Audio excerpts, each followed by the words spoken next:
Welcome to News from Neptune for June 28th in the 26th week of 2019. I'm Carl Estabrook. The socialist Rosa Luxemburg, murdered by a self-proclaimed social democratic government a century ago, said, "The most revolutionary thing one can do is always to proclaim loudly what is happening." Remarkably enough, we seem to be verging on a discussion in this country of what the term socialist actually means. It's not easy, owing to generations of U.S. propaganda. Noam Chomsky, who inspires our program, says terms like capitalism and socialism have been so evacuated of meaning that I don't like to use them. There's nothing remotely like capitalism, in Marx's sense, in existence. To the extent there ever was, it disappeared by the 1920s. Every industrial society today is one form or another of state capitalism. That doesn't deny that state capitalist regimes that called themselves socialist made immense strides in the 20th century, notably in Russia and China. Since 1990, News from Neptune has been a weekly hour of spontaneous and unrehearsed discussion of the news of the week and its coverage by the media.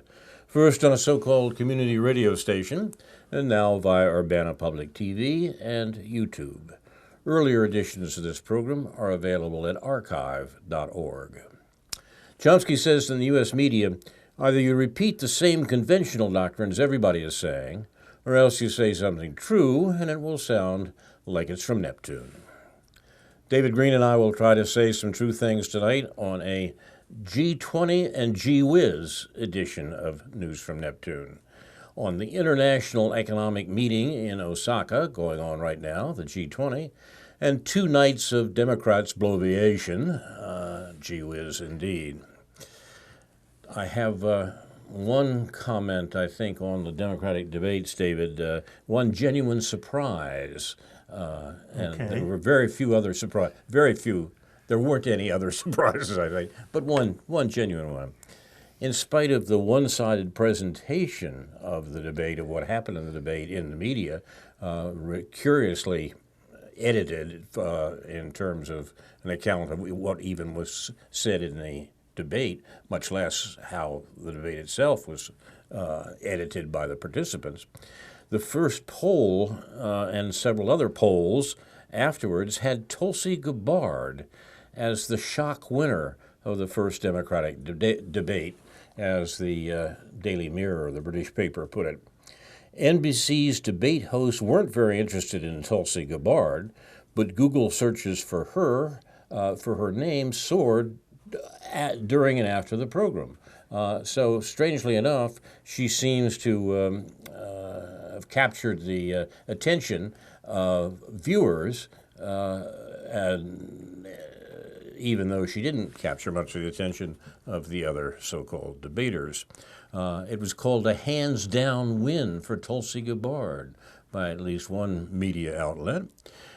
It seems to me that this aspect of the debate points up the truth that the American populace is historically opposed to war and has had to be manipulated into it for a century and more. The note about Gabbard's candidacy is that she is the only explicitly anti-war candidate in 2 nights of Democratic debates. 24 other Democrats, or almost 24 other Democrats, don't bother to mention the war very much. You said you went through the transcript and looked to see how often the war of the first appeared. night, Yeah. I would give Marianne Williamson a little bit of credit for mentioning last night, and she had to sort of interject this comment because she wasn't being called upon. After all, who cares about Marianne Williamson? But she mentioned that Honduras, in relation to the migrant issue, she mentioned the fact that nobody was talking about how American policies in Latin America relate to the migrant crisis, which of course includes our historic wars in that region.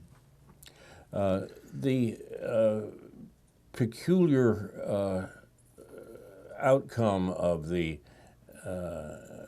polls, investigations of viewer response points up, seems to me, a perennial aspect of American politics that the political establishment works very hard to suppress. And that aspect is the ongoing and almost unvarying opposition to war by the American public. All of the great wars of American history, the American public had to be manipulated into by the leadership, from Lexington and Concord down to the perhaps ongoing war, or the soon-to-be occurring war in Iran. This was noted early on and has something to do with the peculiar constitution, lowercase c, of American society. John Adams, the second president, observed in 1813, after the elite had manipulated the majority into a war with some unhappy consequences, including the burning of the White House. President John Adams observed in 1813, the middle third of the U.S. population is composed principally of the yeomanry, the soundest part of the nation, and always averse to war. The yeomanry is basically the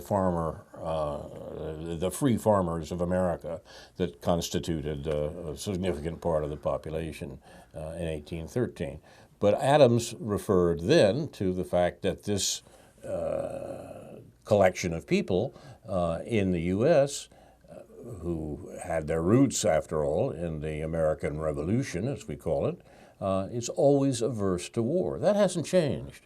And the peculiar development has been that American elites have had to trick the American populace into war, usually by arranging for the enemy that the American elite had picked out to seem to strike the first blow or to fire the first shot.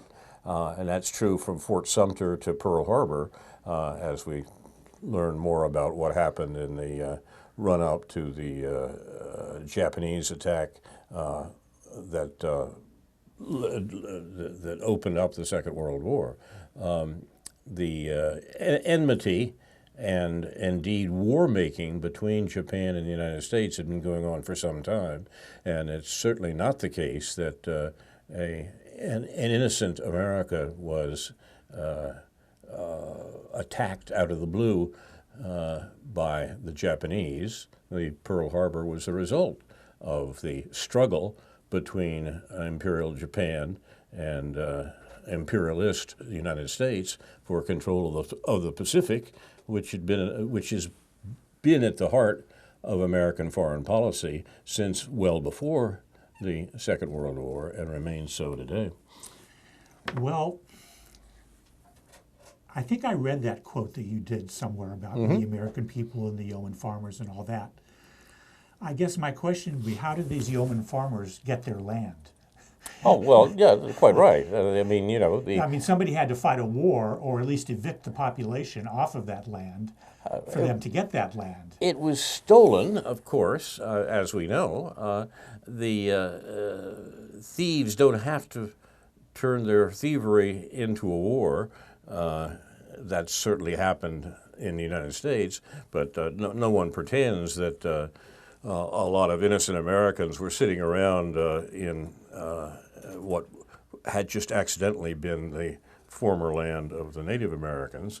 I mean, that's one of the great crimes in history, clearly, was the expropriation of North America, or of the Americas, by Europeans. And the particular part of that story that we count as our history has more to do with the insistence on the part of that yeomanry that a good bit of the work in building the country should be carried out by slaves.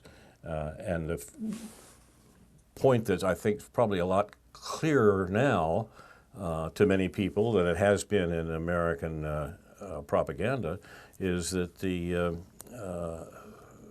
War of Independence, as we call it, was just the opposite. It was a war of dependence, that is, a war to keep the dependent slaves who were growing the cotton in place. The British were threatening to end slavery in North America because it was so profitable. It was giving the Americans, the American establishment, the Americans who ran the country, an economic edge over the, quote, mother country, close quote. And the Brits realized this and were moving towards abolishing slavery. The American elites in the 1770s knew that couldn't happen because that was where their money was coming from, and therefore they went independent to the extent that Britain could no longer enforce an abolition of slavery. Yeah. I would like to think, just to play maybe a little bit of devil's advocate here, I would like to think that the American people are opposed to war and have to be lied into war. Certainly that's what has happened. Mm-hmm. But why is it so easy to lie for the American people to be lied into supporting war? And there are many reasons. I mean, there's a persistent drumbeat of militarism in all kinds of forms at sporting events that we mention often on this program. I think the gun culture has something to do with it. I think the manner in which history is taught, not telling the truths that you just referred to. But then again, the American people don't seem very willing, when push comes to shove, to risk being called unpatriotic or cowardly or whatever in terms of fighting war. And they don't seem very willing to really question the virtuous nature of our armed forces and the fact that the people who serve in those armed forces are, that they are doing noble things. Jeffrey St. Clair comments this morning on his Counterpunch column, why does Tulsi Gabbard, the putative anti-war candidate, have to frame her opposition to the Iran war while bragging about her voluntary participation in the Iraq war? I'm told that early in her political career, Gabbard wore a uniform to so many campaign events that she was sanctioned for violating ethical rules by the Pentagon. And then he continues in another item to go on. What exactly did Tulsi Gabbard do in Iraq, and why did she volunteer to serve there in 2004, well after almost everyone knew the war had been launched on false pretenses? Last night, she rightly scolded Tim Ryan for not knowing who attacked the U.S. on 9/11, but can't a similar charge be laid at her own feet? I saw that. I think that we might say that Jeffrey is interpreting in meliorum partem there, that he's putting the worst interpretation on her behavior in this regard. But there are a lot of people who take seriously what he says, including our chief researcher, Jeff Nicholson, who has been pointing out the contradictory and in some cases apparently warlike things that Tulsi Gabbard has said. What's interesting is that goes with the explicit rejection of recent American wars and plans for American wars that are coming from Gabbard and from no other members of that particular crew that we saw on television these last two nights.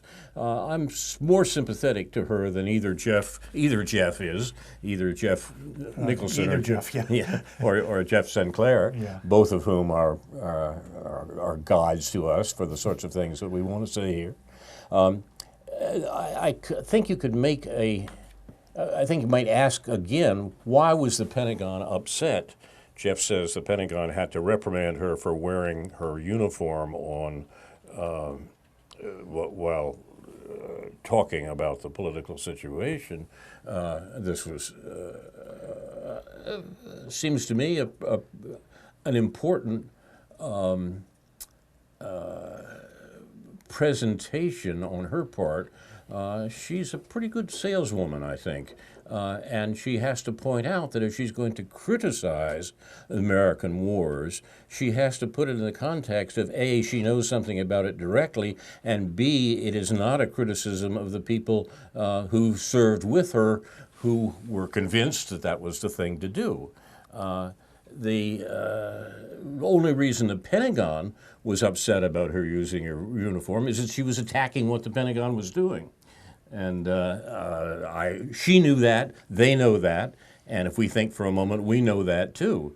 That's what's going on there, and it's the one part of the run-up to the Democratic nomination that where an anti-war point is being made, and that produced, as these polls seem to show, quite remarkable response from that endemically anti-war public. Yeah. Well, it's June 28th. Is it that late already? 28th, 2019, and the first primary isn't until January, and the convention isn't until July or August. So a lot of time to go. But along a sort of a related line, I guess one of the things that annoys me most about the way these debates play out is the appeal to personal experience other than just political experience, okay? Obviously, it's good for politicians to claim they've accomplished this or supported that.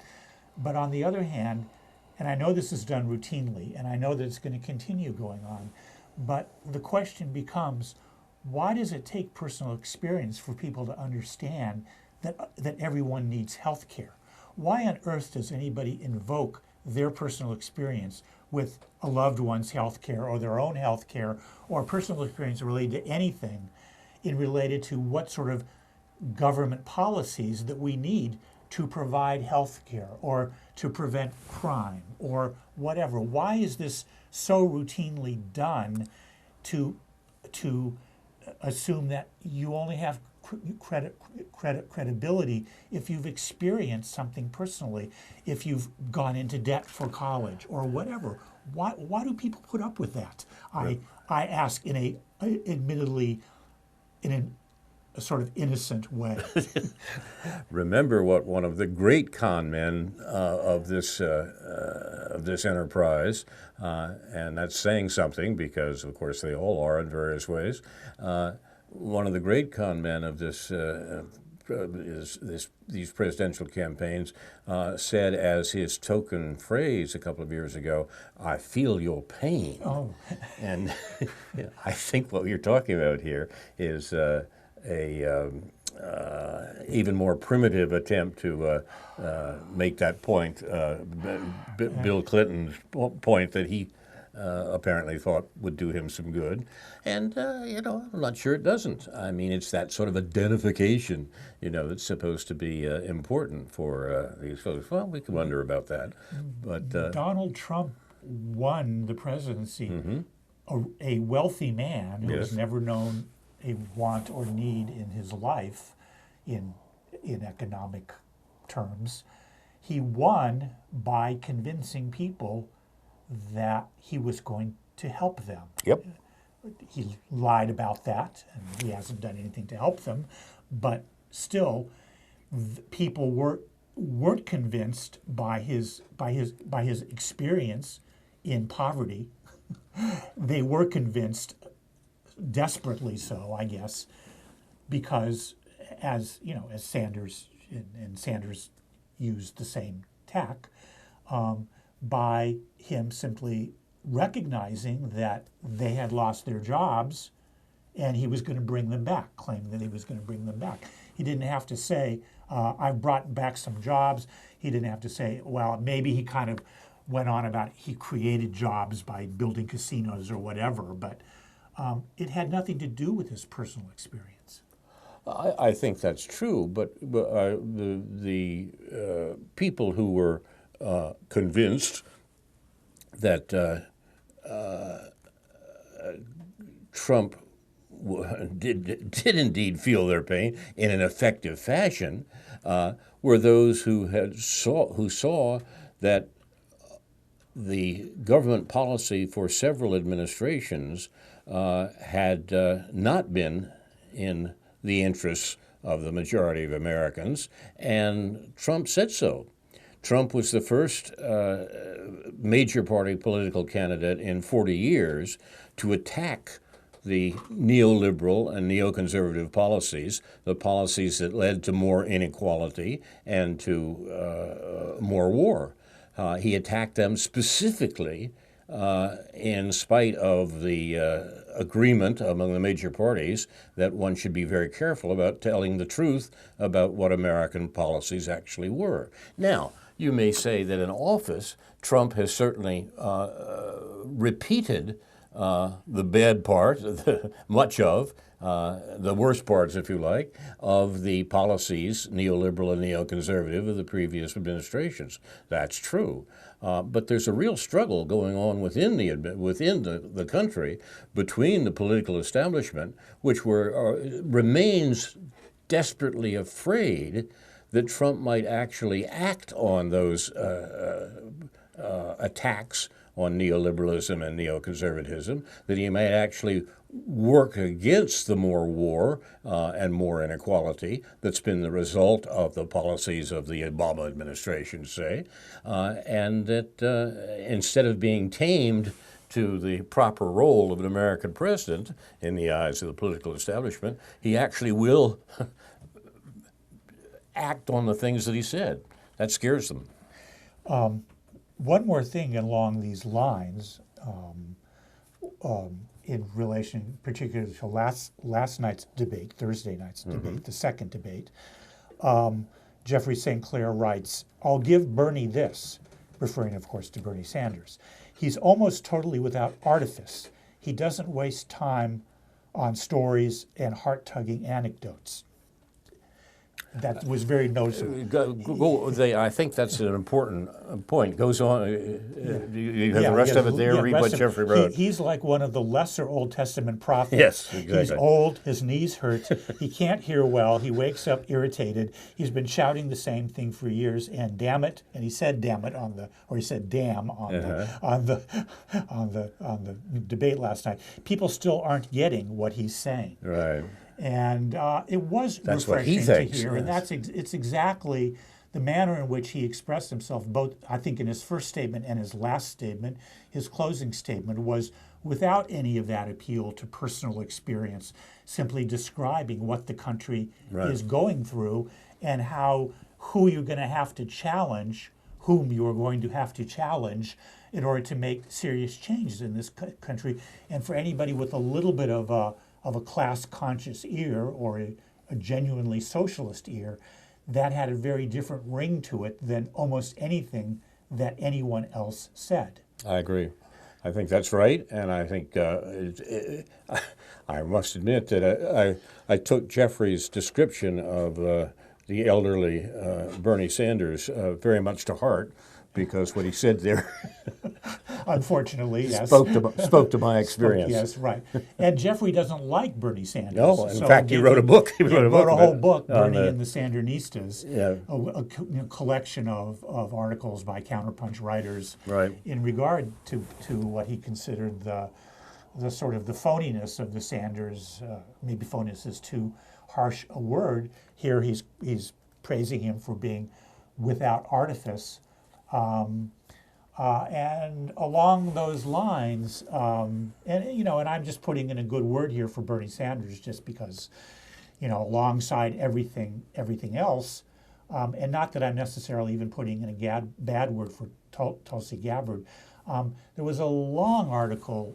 This is diverging maybe a little bit, but a long article a couple days ago on Counterpunch by a guy named Rob Hager, who writes for Counterpunch, who supports Elizabeth Warren, and claimed with a lot of argumentation and data and specifics about Warren's views that she was really the better, more authentic candidate for the progressives or even socialists than Bernie Sanders, in both sort of ideological and practical terms, which perhaps Jeffrey St. Clair, he publishes this article, not that he supports everything they publish, but he's this fellow Rob Hager's trying to make the case that Warren is a woman of real substance. And it's hard to argue with that in terms of her policy statements and her real history, not just her personal history, but her legislative history, her policy history. He didn't convince me completely, but it's worth putting on the table next to the other things. I didn't watch the first debate, and I didn't really read too much of the transcript in terms of what she was saying, but apparently she also did, quote unquote, well. And I think it's important to see these descriptions not just as sort of free variables. Some candidates believe that, some candidates believe the others, but as accounts of politics, however truncated, that attack the establishment in American politics, call it the deep state if you want, call it the ruling class. You might want to make a distinction between the ruling class and the political structure that it generates. In any case, the people who run the country, people who run the society, are actually worried about these folks. One reason we had 24 candidates, I think, here is a matter of dilution. Not delusion, though that may be involved too, but dilution of the populist wave that produced Trump, Sanders, and Warren. And the people who run the country are worried about this.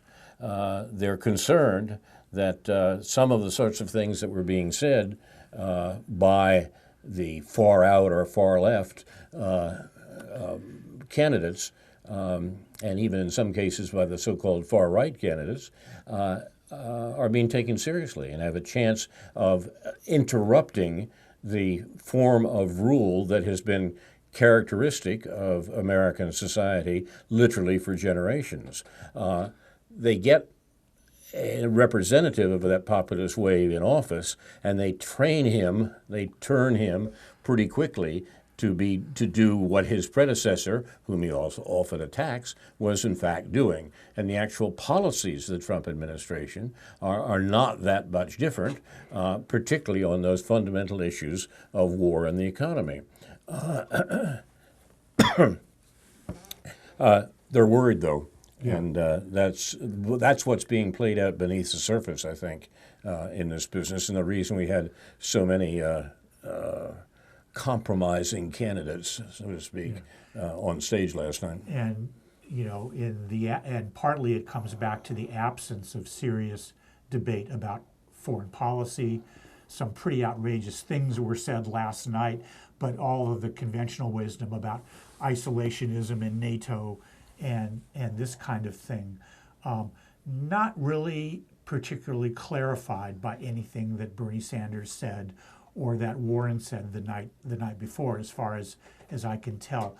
No real throwing any cold water on any of this American exceptionalism that kind of frames all the debate about foreign policy, just like all this. The debate about health care is framed by how you're going to pay for it, and are people going to have to pay more taxes? Right. Which I think Jeffrey also discussed on his blog this morning. You're watching News from Neptune. We're talking about the Democratic debate last night, and the... or actually, Paul Street actually talked about quite a bit about that in his column this morning. And the deep state, if you like, in America, that actually is under some examination by the American public as a whole, however much they want to hide it. I have a piece here that takes up the situation of American leadership from outside, so to speak, if you like. This is provided by a researcher Jeff Nicholson, and it's from Craig Murray, who is an interesting fellow an interesting fellow who we should know more about. He's a former British diplomat who was essentially withdrawn from Uzbekistan, where he was representing the Queen, because he objected to the torture that was part of the foreign policy of the Uzbeki government, torture that apparently was arranged and perhaps conducted by the CIA. He has an interesting personal history. Since he's resigned from the Foreign Office and ceased being an ambassador, he's been involved in various aspects of the of British politics, from Scottish independence to the Skripal affair.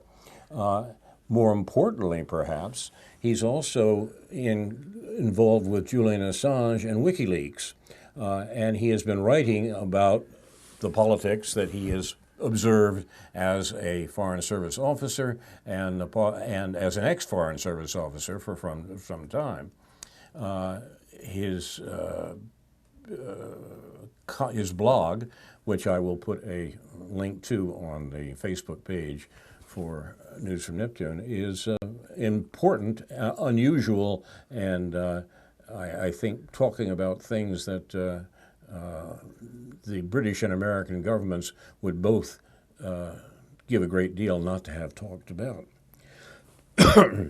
Murray writes, "Every now and then I feel myself compelled to write something I know that the majority of my readers will not agree with. That's because I do not go along with left-wing groupthink any more than I go along with the line of the establishment. I do not subscribe to a set of opinions, but attempt to consider every question afresh. WikiLeaks is much criticized for having published the leaked Hillary and Podesta emails, the Democratic National Committee emails before the last election, thus having caused Trump." You can hear the inverted commas around caused.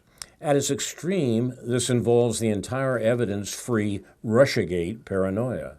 I find myself criticized for my association with Julian Assange on these same grounds. The major answer to this is that it would have been morally wrong to conceal the evidence of Hillary's wrongdoing, her associations with the Saudis and the bankers, and particularly the rigging of the primary elections against Bernie Sanders by Hillary and the Democratic National Committee. If I was accused of association with concealing all that, I would not be able to defend WikiLeaks. Another part of the answer is that I'm not sure any of this much affected the actual votes cast. But the most important bit of the answer is that I am not sorry that Clinton lost and Trump won. I say that with apologies to all my American friends who are suffering from Trump's harsh domestic policies and his version of the, quote, hostile climate for immigrants, close quote, which we have long suffered in the UK. I do not underestimate the harm done by Trump's penchant for trade wars, or his blindly pro-Israel policies and gestures, nor the continuation of the Saudi anti-Shia alliance. But the vital fact for the rest of the world is that Trump remains the only U.S. president since Jimmy Carter not to have launched a major war. In this, he is true to what he said consistently during his election campaign. I do not think you have to look any further than that for the explanation of why he pulled out of the attack on Iran following the destruction of the U.S. drone. The mechanics of the decision taking are not its cause, contrary to all the speculation. I should take the time to congratulate Iran on shooting down the plane. The Americans have killed tens of thousands of people all over the Middle East and Central Asia using such drones. The Obama administration did that particularly. That they should holler so much when somebody knocks one down is ludicrous. I'm absolutely convinced that were Hillary president, the Middle East would now be devastated by the biggest of all the recent wars, and America would have invaded both Syria and Iran by now. Hillary was an enthusiast for the destruction of Iraq and Afghanistan, and she was personally involved in starting the obliteration of the advanced Libyan state on the flimsiest of pretexts. The potential devastation she would have inflicted, and the millions who would now be dead, maimed, or orphaned outweighs, in my view, all the harm perpetrated by Trump. So my conclusion is this: I would far rather not have President Trump nor President Clinton, but forced into a straight binary choice, I will take Trump. He has a better character for all his faults. He's the only one of the two who is not a psychopathic killer. How the Trump administration plays out, given the warmongering advisors from the political establishment with whom Trump has surrounded himself, is a fascinating question. John Bolton is as near evil as any human being can be, which brings me back to the faux left and their views. In 2013, I spoke in a ceremony at the Oxford Union to give the Sam Adams Award for Integrity, of which previous winners included Julian Assange, Chelsea Manning, Edward Snowden, John Kiriakou, Thomas Drake, and myself.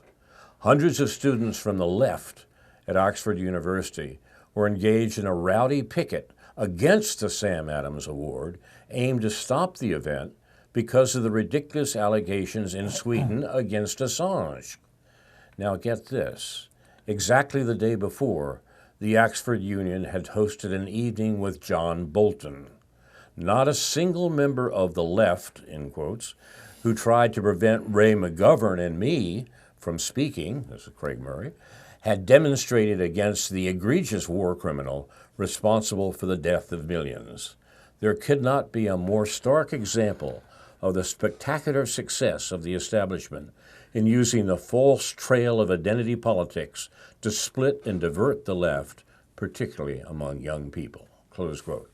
Now, that long account is from Craig Murray, and it's worthwhile to look him up and see something about his history, but to recognize that he is an experienced and insightful voice of the left, largely considered in the UK right now. Yeah, along those lines, and I think that's pretty typical of what goes on college campuses. And you know, not that one can't support an issue or focus on that issue, but the lack of conflict over fundamental issues is really something else. Just a quote, as I've been doing for the last few weeks in regard to the whole race-class thing, and this is from one of the articles on the current issue of nonsite.org, an article called "The Masses Against the Classes, or How to Talk About Populism Without Talking About Class."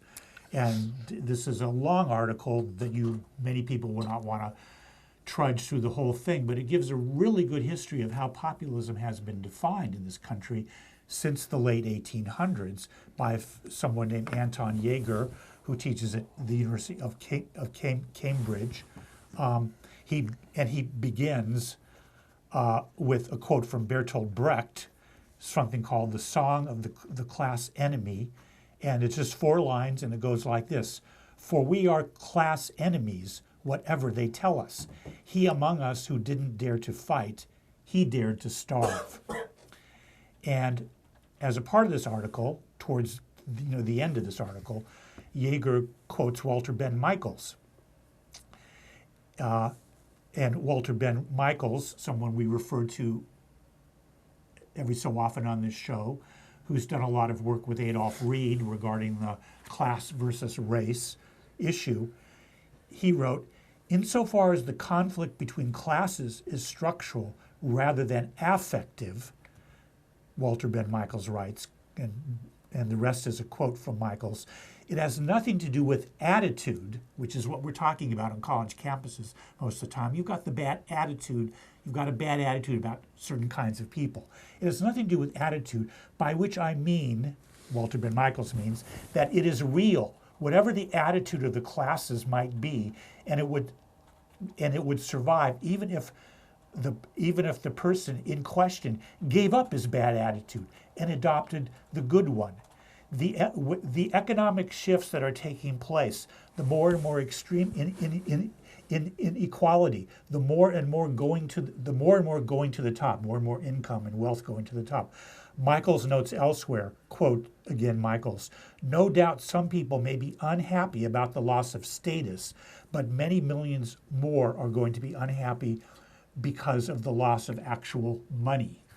And when he refers to the issue of status, what he's referring to is the claim among some historians that populism was a matter of status, how one views one's position in relation to other people, as opposed to actual class, whether one is selling one's labor or buying other people's labor, or exactly how those relationships work out.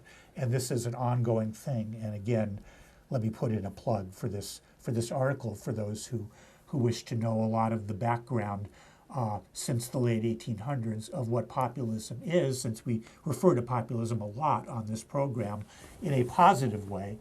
And it's still quite on the left that Craig Murray refers to. It's still not exactly popular, no pun intended, to use the word populism in a positive way, because we've had decades of identifying populism with anti-Semitism, racism, and with this concern over status as opposed to structural issues of social class. Populism, I think, is taking on has had for a while, something of the nature of what the now forgotten critical theories of the last generation would call a floating signifier, i.e., it means a term that's useful and you need a lot, but its meaning slips around. Yeah, and it's fine that it's discussed realistically in terms of what the political outcomes of that sort of thing is. I think it's fair to talk about right-wing populism and as something that appeals to racism and fear, but that still neglects to address why it is that people succumb to appeals to racism and fear, part of which has to do with the absence of any clear alternative in terms of social class programs, and any clear alternative, such as, this is the best example, but just to refer to the brief statement that Bernie Sanders made last night, of a populist appeal, a left populist appeal to the many versus the few. I think whenever you use the term, and its term is hard to avoid because it describes something that's going on there, you've got to say it's going on in American and indeed world political activity. You should be required to define your terms, to say what you mean by populism. I wrote a little piece a while ago, a paragraph or two about it, the matter, where I said, I think populism is worth recovering as an analytic category, that is, something actually tells you something about what's going on, rather than a simple term of abuse, i.e., we're against the populace or we're in favor of the populace. And it's important to see that the term used in that way is not easily translatable as left or right. It seems to me that a reasonable way to use the term is not to insist that it has to be either on what we normally consider to be the left or the right. Now, there's a problem there, of course, because what we mean by left and right is often a matter of taste. One means I like it, and the other means I don't like it. And it's not an analytic category. It would be helpful to get left and right back into a form where we could use them as real analytic categories. They said something about what the matter being described really is. There was a book a number of years ago that came up with a a good description of populism, I think. It's called 21st Century Populism, the Specter of Western European Democracy. Specter there means the ghost that's haunting Western European democracy, a famous usage, of course, being the opening of the Communist Manifesto. Populism, these authors are suggesting, is the ghost haunting Western European democracy, in which they would probably include, by the way, the United States. They define populism as an ideology that, quote, puts a virtuous and homogeneous people against a set of elites and dangerous others who are together depicted as depriving or attempting to deprive the sovereign people of their rights, values, prosperity, identity, and voice. Now, close quote. The notion there is that populism refers to an attitude, an apperception on the part of good bits of the population that people are working against. There are people out there working against them. There's a ruling class or a group of experts or a group or a government or a political conspiracy that's taking away the things that the population as a whole deserve. Now, the point of this, of course, is that there's more than a germ of truth in it. That's exactly what's happening, and therefore, to say populism begins with that perception is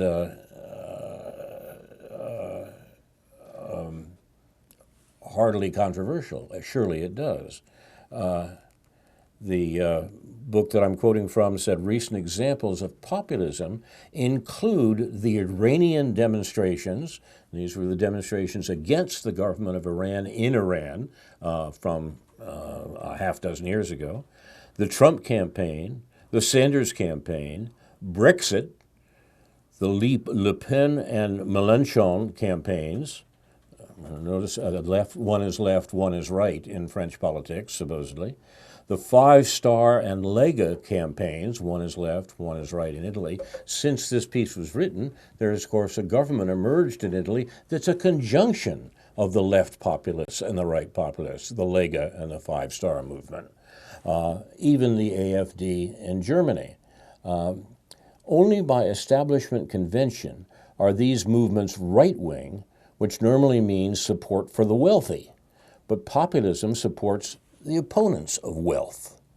The U.S. political establishment, the major party organizations, the intelligence community, in quotes, the leading media, New York Times, the WAPO, etc., and their pundits understands this as their sneers at populism shows. I think we should talk about populism and perhaps avoid the term fascism, by the way, and they certainly shouldn't be used as synonyms. Now, that seems to me right, and we have to realize there's some interest on the part of the political establishment to elide the terms populism and fascism, to use populism as a synonym for fascism, where fascism itself is not an analytic category. It doesn't really describe, it doesn't really make clear what is being called fascist. It merely spits at it. And populism needs to be made understandable as an analytic category based upon the growth of popular objections to neoliberalism and neoconservatism, which have been the fundamental politics of all recent American administrations, and questioning that led us to Trump. Right. And just to refer again to this article by Anton Jaeger, Jager, the historical arguments against that are critical of populism go back to what is referred to as racism in the populist movements. But the evidence is pretty clear that there were in the late 1800s collegiality and political alliances among black farmers populist movements and white farmers populist movements, whatever the racial attitudes were of that era. And the same sort of argument that Yeager talks about in the article has to do with what I've referred to recently on this program: was the New Deal racist? And whereas it may appear at a superficial level that New Deal had racist aspects to it, there was much about the New Deal that was beneficial to both black and white people in a populist income and wealth and labor and work kind of way. And that shouldn't be discounted. That isn't to revive the New Deal. That isn't to say that the language and the programs of the New Deal is what we need now. But all of this rhetoric about the New Deal being racist is a way of undermining these populist movements now by reducing them to racism. And of course, the old venerable charge, anti-Semitism, which goes back to the historiography of the McCarthy era in post-World War II. Once again, it's an example of the way in which identity politics turns out to be, as was once would have said, objectively counter-revolutionary. Identity politics, that is, dealing with discrimination, is fine and important and a right, and to that extent the right thing to do, until you begin to substitute discrimination for exploitation, and until you begin to say that we have to remove discrimination and we can leave the exploitation both at home and abroad in place, because that's what the society is based on. You know, I have to say this, it's going to sound nasty and mean, but I've been being this way on this program for quite some time now. So, anyway, Amy Goodman had in one of the interviews she did yesterday after the first debate, had a woman who just was praising to the skies of the fact that Cory Booker made a comment regarding black trans women, and that she thought this was a great political moment in U.S. history, that Cory Booker, of all people, made this sort of reference, this positive and identity politics related reference to black trans women. And I'm just thinking, Amy Goodman and this other woman from this African American woman, it's like, that's just not getting it. I mean, it doesn't, I mean, whatever it even says about Cory Booker, that's another issue. But the fact that Amy Goodman or one of her guests is going to go gaga over this shows a certain impoverishment of what the perspective that we need to have regarding identity politics and, class politics. Okay, we got 5 minutes. In the last couple of minutes, then, I'll mention here something from our researcher, Jeff Nicholson. He has a note about the program Redacted Tonight, which you may or may not have seen, but Jeff insists that Redacted Tonight is better than every other comedy news show available. The host of Redacted Tonight, Lee Camp, not only has a humorous take on the important issues in the news from an ethical standpoint, i.e., we should not kill people, we should not spend money on war, but instead on Americans. We should not support or tolerate a lying media. We should see through the bipartisan, in quotes, support for issues and recognize that corporate power runs both major parties, etc. Camp also hosts Redacted Tonight VIP, where he has longer interviews with people. This episode is we have here a reference to an episode, his most recent interview with former CIA man John Kiriakou, whom I mentioned a moment ago, the only man who went to prison for the U.S. government torture program, the torture program in Iraq. He went to prison because of that torture program, because he revealed the program, not because he participated in it. The people who participated in it are now running the CIA, person of Gina Haspel, and have high positions in the American government. The man who revealed it to the American people, revealed to the American people what their government was doing, what its agents were doing, he went to jail. Together they cover the Lee Camp program and Kiriakou. Together they cover starting war with Iraq on lies, the consequences of war with Iran, the real story of how the DNC emails got from the DNC's email servers to WikiLeaks and more.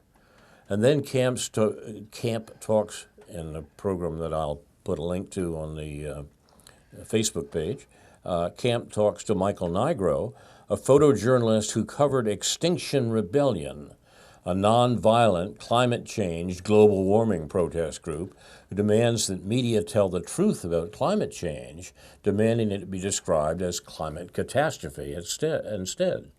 You can hear John Kiriakou on the show Loud and Clear on Sputnik Radio, which, if you are into listening to things that are not on the approved list, you can find, and I'll put a link to that too on the Facebook page. The situation is such that the most serious news reporting that you'll hear is coming from two old guys sitting in a public television studio and a comedian doing a program called Redacted Tonight. All the rest is commentary. One last note. I was really appalled by the way the gun issue was talked about last night on the debate. I mean, people talking about background checks and assault weapons and this and that, but nobody will ever mention why we have so many guns, especially handguns in this country, what we can do about it, what the obvious things are that we can do about it. Nobody will broach the issue of why do we have a society in which people have so many guns? Why are people allowed to have guns? And there isn't time this week, but I'll have some data about that next week, which I think is very straightforward and that people should take to heart in regards to their thinking about the so-called gun issue. You've been watching News from Neptune for the 26th week of 2019, a G20 and G-Whiz edition. We spent a lot of time on G-Whiz tonight, not much on G20, but that's worth keeping an eye on. The leaders of Russia, China, and the United States are meeting in Osaka, Japan, as part of the economic conference called G20, and that's the suggestion on the American side, of course, is that Trump is receiving his instructions from his puppet master, Putin, there. You see, we hate these countries, but we meet with them. Sure. You know, well, but they hate us, but why do we talk to them? And a lot of people in the American deep state, as they ruse. say, are very much against these talks going on. Bolton and Pompeo and the other neocons in the administration do all they can to prevent this sort of conversation going on. They recognize, they embody the fear of the part of the political establishment that Trump will give away the store. And that he'll make a deal which will not continue the immensely dangerous hostility to the other major powers in the world that has been part and parcel of everything recent administrations up to and including the Obama administration have done. That's the real fight that's going on in Washington, and it's a fight in the middle of the Trump administration. Trump is not the problem. The American war-making is, and American war-making is a result of the fundamental and settled foreign policy of the United States to keep others out of the economic hegemony that the U.S. has achieved in the 20th century.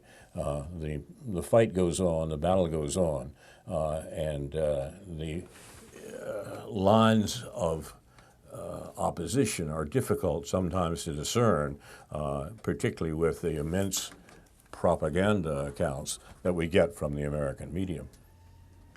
News from Neptune is presented by Carl Estabrook, David Green, and J.B. Nicholson. It's produced and directed by Jason Leggett, Ethan Young, and Andrew Scollery. See the research notes that we've been reading from tonight on the Facebook page for News from Neptune, particularly those from J.B. Nicholson. Inshallah, we'll be back next week with a new edition of News from Neptune to remind you, in the words of Edward de Vere in The Tempest, what's past is prologue, what to come, and yours and my discharge. In the meantime, confusion to our enemies, and a good night to you.